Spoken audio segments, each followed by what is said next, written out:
Cette émission vous est présentée par la télévision communautaire de la région de l'Amiante. À Jeunes d'Action cette semaine, faire du bénévolat, pourquoi pas?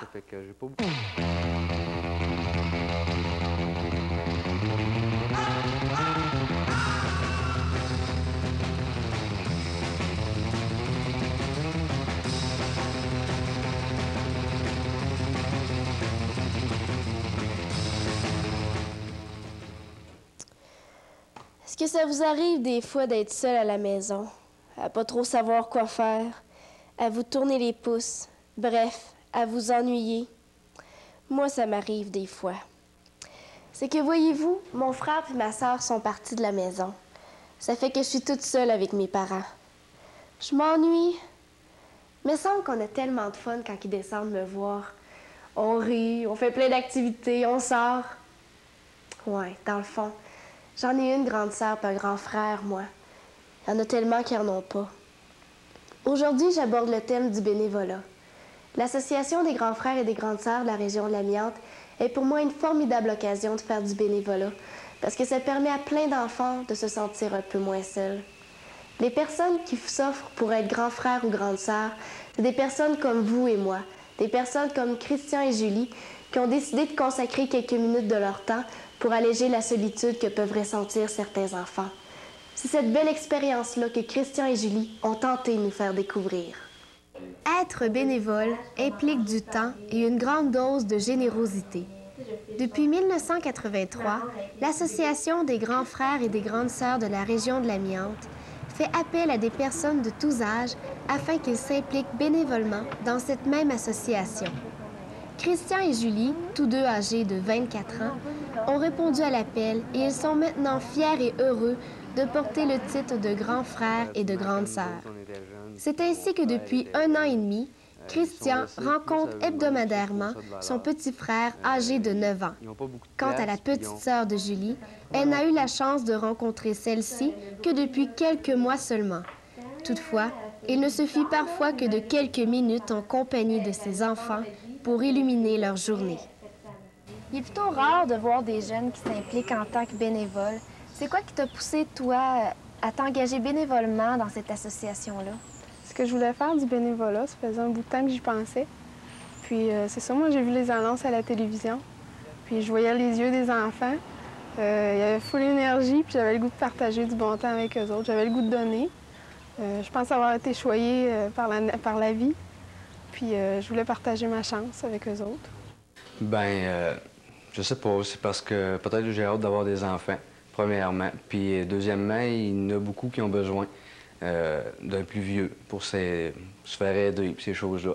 C'est un petit peu pour ça que j'ai embarqué là-dedans, pour en aider un, puis pour aussi apprendre d'eux autres. On apprend beaucoup des jeunes, c'est pour ça un petit peu. Est-ce que c'est une passion pour toi ou c'est vraiment un geste de générosité? C'est vraiment généreux. Faut pas le faire pour soi, faut le faire pour les autres. C'est une passion, puis c'est de la générosité aussi. Je pourrais dire que c'est un petit peu des deux, parce que j'aime bien ça, mais je me casse pas un bras pour le faire. Je le fais parce que j'aime ça. Puis si je suis encore là-dedans, c'est ça, c'est parce que j'aime ça. Qu'est-ce que cela implique être grande sœur? C'est du temps qu'on passe avec des enfants. Il faut les sortir de leur milieu. C'est des familles monoparentales. Donc on fait des activités avec eux. Ça n'a pas besoin d'être compliqué. Tu vas au parc, tu vas manger une crème glacée. Le petit garçon, la petite fille est tout content de ça. On sert de modèle aussi. Puis on donne 3-4 heures semaine. Qu'est-ce que ça t'apporte, cette expérience-là, à toi? Des trucs pour plus tard. Non, mais je sais pas ce que ça m'apporte. On apprend beaucoup des jeunes. On les apporte, on sort avec eux autres, ils nous montrent des affaires, on les en apprend. Puis, veut pas, on apprend toutes les deux. Ça fait que c'est ça que j'aime le plus de ça. Moi, ça me valorise beaucoup. Je le fais vraiment pour les autres, par exemple. Juste de voir tous les sourires qu'elle me fait, moi, c'est ça ma paye, c'est mon salaire. De nos jours, il y a de plus en plus de familles monoparentales, d'enfants laissés à eux-mêmes. Christian et Julie ont compris que ces enfants ont besoin d'un ami, d'une compagnie, d'un grand frère ou d'une grande sœur. Le peu de temps qu'ils consacrent à eux suffit pour voir accrocher à leurs petites lèvres un sourire. Pour Julie et Christian, cette expérience est très valorisante. Qu'est-ce que tu crois que cette expérience-là peut apporter à la petite fille que tu parraines? Bien, ça y apporte la confiance en elle. Je sais que ses professeurs disaient là, à l'école qu'elle était plus fonceuse depuis qu'on se connaissait, était plus souriante. Si ça peut l'aider là, dans sa vie, on sert de modèle beaucoup. Bien, j'espère que ça peut l'aider pour plus tard. C'est des enfants qui ont qui sont pas nécessairement tous comme ça, là, mais il y en a plusieurs qui ont besoin de quelqu'un sur qui ils peuvent se fier. Puis moi, je sais qu'Alex, il va pouvoir se fier sur moi tout le temps, même qu'on ne serait plus ensemble plus tard. Je vais tout le temps être là pour lui, puis c'est de lui donner des conseils, puis de lui dire un petit peu, bon, ben, ça sera pas nécessairement tout le temps facile, mais il faut que tu fonces, puis tout. Un petit peu comme moi, mon père pouvait m'aider, puis comme le sien peut l'aider aussi.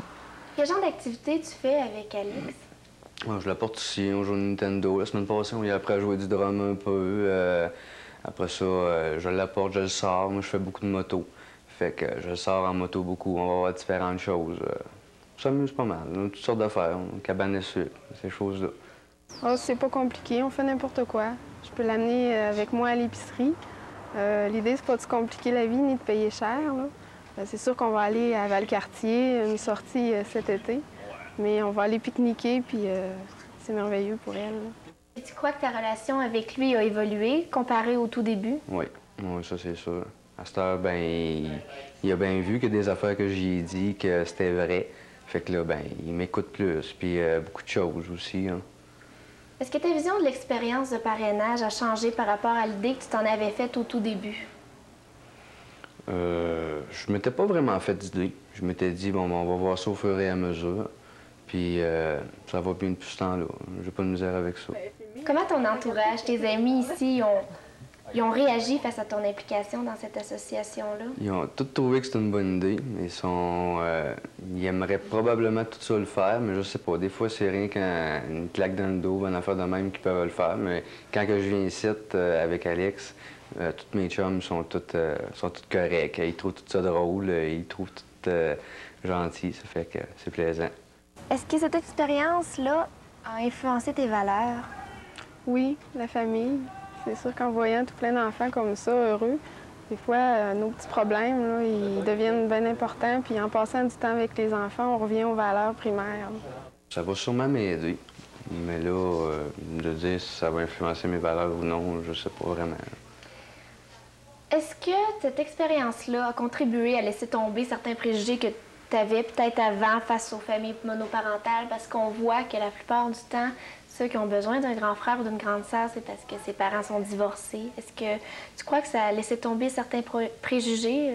C'est pas nécessairement des préjugés, mais je me suis comme rendu compte un petit peu c'était quoi une famille monoparentale. Plus, tu sais, de ce que c'est qu'on sait, là, juste aller voir agir et tout ça. Puis, en tout cas, on se croise tout le temps les doigts en espérant que ça sera pas de même pour nous autres aussi, là. Mais c'est pour ça. Quelle qualité ou compétence tu crois que ça prend pour être grand frère ou grande sœur? D'être soi-même. Ça n'en prend pas. Ça prend juste un peu d'écoute, des écouter, puis d'avoir une couple d'idées pour les amuser, puis ces choses-là. T'as pas besoin nécessairement de beaucoup de temps, mais juste d'être là pour eux autres, de faire n'importe quoi. Tu les apportes manger un sundae au McDo, ils sont heureux. Tu peux faire n'importe quoi avec eux autres, ils vont être heureux. Ça fait que t'as pas nécessairement besoin d'avoir des qualités à tout casser. Là. Tu fais ce qu'il a envie de faire, tu fais ce que tu aimes faire, puis c'est là, si vraiment ton jumelage y va bien, c'est là que tu vas savoir, puis c'est là que tu vas avoir du fun tous les deux. Qu'est-ce que tu aimerais dire aux gens pour les sensibiliser à l'association des grands frères et grandes sœurs? Bien, moi, je dirais là, à tous ceux qui ont longtemps pensé ou ça fait longtemps qu'ils y pensent, d'y aller. C'est vraiment, là, c'est une expérience très enrichissante. J'aime ça, moi, vraiment, là, puis je regrette pas du tout de l'avoir fait. Puis, ouais, allez-y, vous allez voir, c'est vraiment, c'est un autre côté de la médaille. Puis c'est de l'expérience qu'on va chercher autrement, ailleurs. C'est vraiment plaisant. De ne pas hésiter. C'est super facile, c'est le fun. Du temps, on en trouve tout le temps pour les choses importantes. Ça dépend où on met nos priorités. Comment tu arrives à concilier ton temps avec ton implication dans l'association des grands frères et grandes sœurs, ton travail, tes amis, tes amours? Bien, c'est facile. Je me réserve une journée là, vraiment par semaine pour elle. C'est sûr qu'ils demandent 3 à 4 heures. Des fois, c'est plus, des fois, c'est moins. Ça dépend des disponibilités, là, mais je me fixe vraiment un soir par semaine. Ça, c'est bien dur. J'ai bien de la misère avec ça. Je travaille beaucoup. Je donne beaucoup aussi. Ça fait que j'ai pas beaucoup de temps pour moi. Le seul temps que j'ai un petit peu, c'est quand je pars en moto. Ça, j'aime bien ça, aller m'évader là-dessus.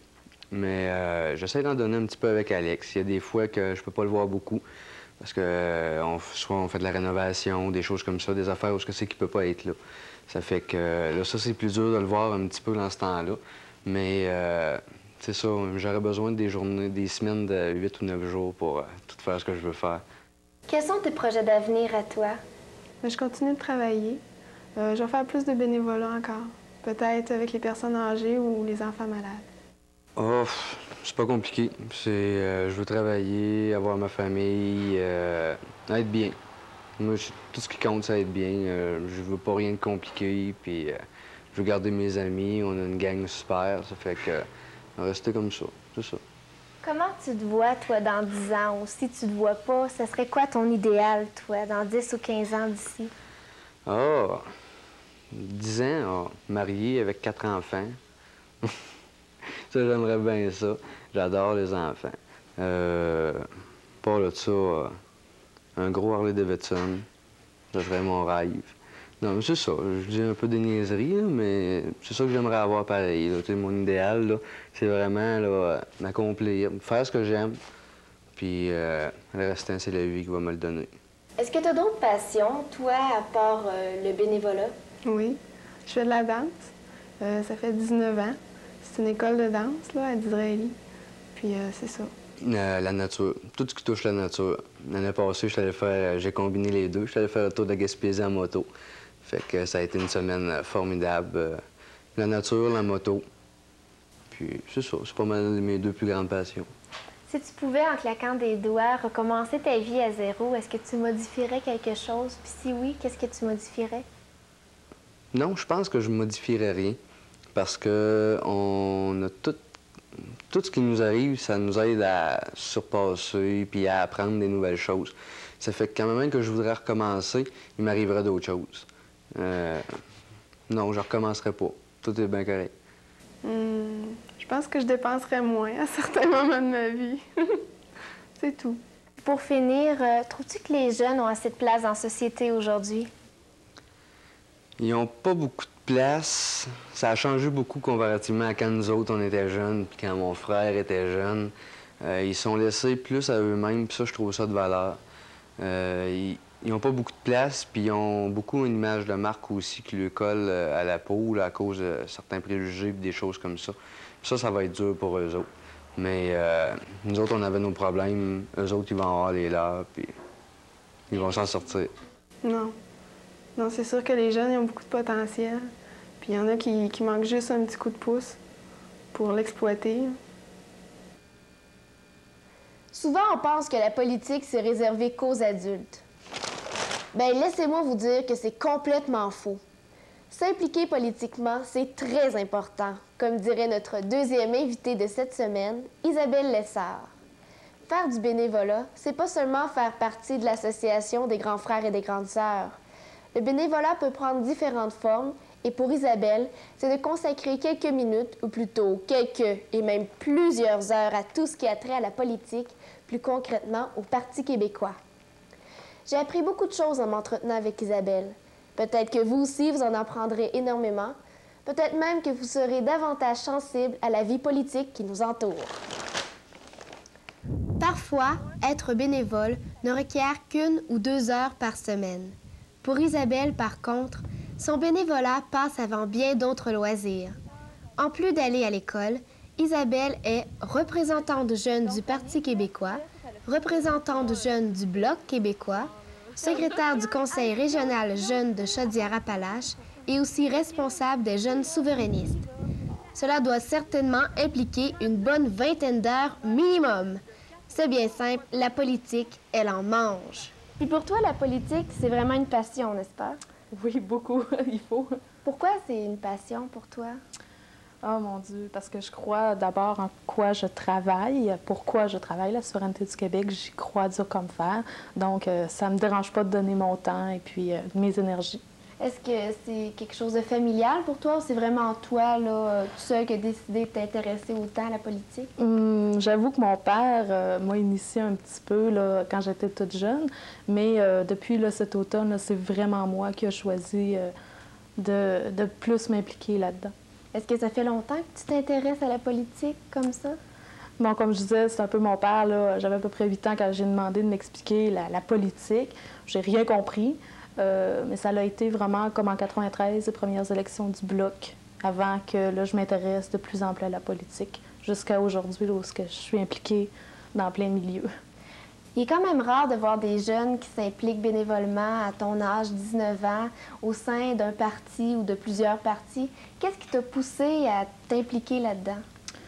La passion de la politique, c'est encore la cause qui pousse quelqu'un à faire quelque chose. Quand tu crois en quelque chose, ça ne te dérange pas de dépenser de l'énergie, du temps. C'est une passion vraiment là, en la cause. Puis, pourrais-tu nous expliquer en quelques mots, c'est quoi ton travail au sein... Bien là, je pensais que tu étais juste membre du Parti québécois, mais là, j'ai découvert que tu faisais beaucoup de fonctions. En quelques mots, pourrais-tu nous expliquer ton travail là-dedans? Bon, mon travail, si on peut dire, c'est de représenter les jeunes au sein du Parti québécois du comté de Frontenac, au sein du Bloc québécois Frontenac-Mégantic, parce que c'est deux partis qui accordent une place importante aux jeunes au sein même du parti. Donc, moi, je suis là pour représenter qu'est-ce que les jeunes pensent de telle situation dans le comté. Et puis, on a des réunions, des congrès annuels. Tous les jeunes de tous les partis se réunissent et on en discute et on prend quelques décisions. Est-ce qu'on appuie ça? Est-ce qu'on appuie ça? Qu'est-ce qu'on en pense? Avez-vous des réunions régulièrement? Oui. Bon, on a les congrès annuels où tous les jeunes sont là, mais on a des réunions aussi par région, on a des réunions de comté, on a des réunions beaucoup. Afin de s'impliquer pleinement dans le domaine politique, Isabelle a participé à plusieurs forums étudiants, c'est-à-dire des simulations parlementaires. En effet, elle a participé à 2 forums étudiants à Québec en 1997 et en 1998, de même qu'elle a fait le Parlement étudiant au Cégep dans le cadre du cours de politique obligatoire en sciences humaines. Ces expériences lui ont permis de s'enrichir au niveau politique et de vivre les hauts et les bas de la politique active. Quel rôle t'occupais dans ces forums-là? Le Parlement étudiant au Cégep, j'étais chef de l'opposition officielle. Et puis les 2 autres parlements, j'étais backbencher. Mais le deuxième, j'étais comme un peu le bras droit là, du chef de l'opposition officielle. Chef de l'opposition, c'est drôle de dire ça. Quand toi, t'es péquiste, c'était-tu toi qui décidais qu'est-ce que tu voulais faire ou c'était imposé? On a toujours une ligne de parti. On se met dans la peau de notre personnage. Tu l'as vécu aussi. Tu étais peut-être d'idéologie social-démocrate. Mais au Parlement, bon, tu étais dans l'opposition, idéologie libérale. On se met dans la peau du personnage et puis on fait le mieux qu'on peut. Mais souvent, c'est vraiment les idées là, des jeunes qui sont rassemblés, qui forment le parti, qui amènent les idées. Toi, est-ce que tu désires faire une carrière en politique? J'y pense. Mais on va voir ce que l'avenir réserve. Est-ce qu'il y a un politicien ou une politicienne auquel tu t'identifies, toi? Oh mon Dieu! Il y en a plusieurs que j'admire. Surtout les femmes en politique, j'admire leur courage, leur détermination, parce que c'est pas facile pour une femme de s'en aller en politique quand on pense, bon, souvent la famille, conjuguer famille, travail, surtout une carrière de politicien, c'est très, très, très exigeant. Les gens aujourd'hui sont désabusés face à la politique. Ils n'ont plus confiance en les politiciens. Comment tu réagis à ça, toi, qui aimerais t'en aller en politique? Est-ce que tu crois, as-tu encore confiance en la politique aujourd'hui?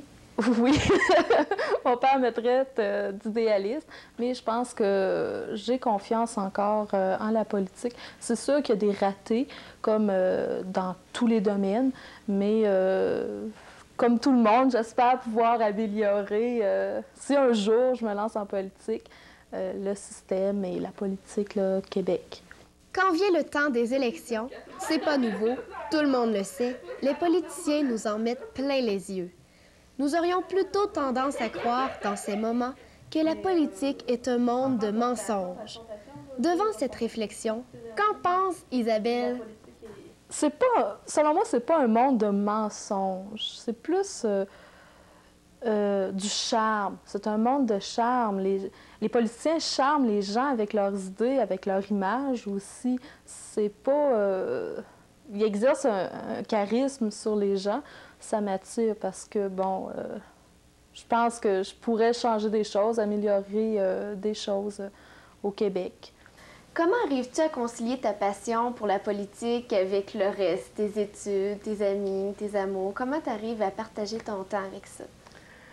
Un agenda très, très, très chargé. Beaucoup d'organisations et puis des fois des parents qui mettent le haut là parce que quand on s'embarque de plus en plus. Et puis des fois, là, je suis obligée de mettre un stop.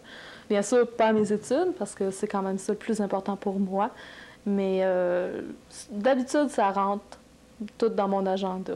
Même si des fois, j'arrive serrée et très fatiguée. Puis quels sont tes projets d'avenir à toi? Bon, je rentre à l'université cet automne en sciences politiques. Ensuite, je vais faire ma maîtrise en relations internationales.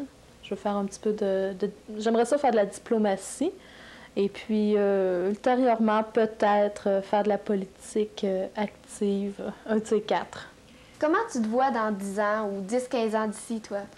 Dans le milieu politique, premièrement, j'espère que je vais être arrivée à me forger une bonne place dans le milieu politique, que ce soit au plan international ou plus au plan national. Et ensuite, j'aimerais ça pouvoir concilier famille et carrière. Si tu pouvais, en claquant des doigts, recommencer ta vie à zéro, qu'est-ce que tu modifierais? Je pense rien. Sérieux, je suis satisfaite de ma vie. Je la vis pleinement. Je ferais peut-être des journées de plus de 24 heures, par exemple. Mais à part de ça, je suis contente de ma vie. Puis quelles sont les valeurs auxquelles tu te rattaches qui nous permettraient de te connaître encore plus?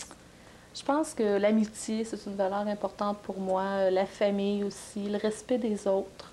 C'est des valeurs, là, je pense que c'est les plus importantes pour moi. C'est sûr que, bon, tu m'as parlé de carrière internationale, nationale, mais est-ce que tu aimerais rester dans la région, toi? Ça va peut-être être plus difficile. Si un jour, bon, je me lance en politique active, c'est sûr que j'aimerais rester attachée à mon comté parce que je l'aime, mais au plan international, ça va peut-être être plus dans la sphère publique que je vais travailler. Alors, je vais peut-être être appelée à aller à l'extérieur plutôt que de rester dans la région, mais c'est sûr que si j'ai la possibilité de rester, oui, je vais rester. Qu'est-ce que tu aimerais dire aux jeunes afin qu'ils puissent s'impliquer davantage et s'intéresser à la politique? De ne pas avoir peur de s'impliquer, de ne pas avoir peur de croire en leurs idées, d'oser vouloir changer les choses, parce que si tout le monde se tait, c'est sûr qu'il n'y a rien qui va changer. Le monde est content de nous voir dans les partis politiques, en politique, surtout des jeunes, parce qu'on amène souvent des idées constructives, des idées nouvelles qui... il y a des idées qui sont venues des jeunes qui sont rendues jusqu'au gouvernement, que le gouvernement a appliquées. Alors, c'est important que les jeunes s'impliquent parce que c'est leur monde, leur société qui construisent. De ne pas le laisser construire par tout le monde et puis juste s'en tenir à chialer un petit peu, si on peut dire. Là. Vraiment oser là, s'affirmer et puis dire ce qu'on pense. Trouves-tu que les jeunes ont assez de place aujourd'hui dans la société? Ils n'auront jamais assez. Selon moi, il y a toujours plus de place à prendre, que ce soit les jeunes, les femmes, tout le monde en général. On a toujours plus de place à prendre. En tout cas, merci beaucoup de m'avoir accordé l'entrevue, puis je te souhaite bonne chance dans ta carrière politique. Vous voyez, loin d'être une charge, le bénévolat peut être une activité très intéressante. J'espère que vous avez apprécié. Le thème de notre prochaine émission sera les activités artistiques et socioculturelles, avec comme invité Dominique Tardy et un groupe de musique. Merci d'avoir été des nôtres et à bientôt.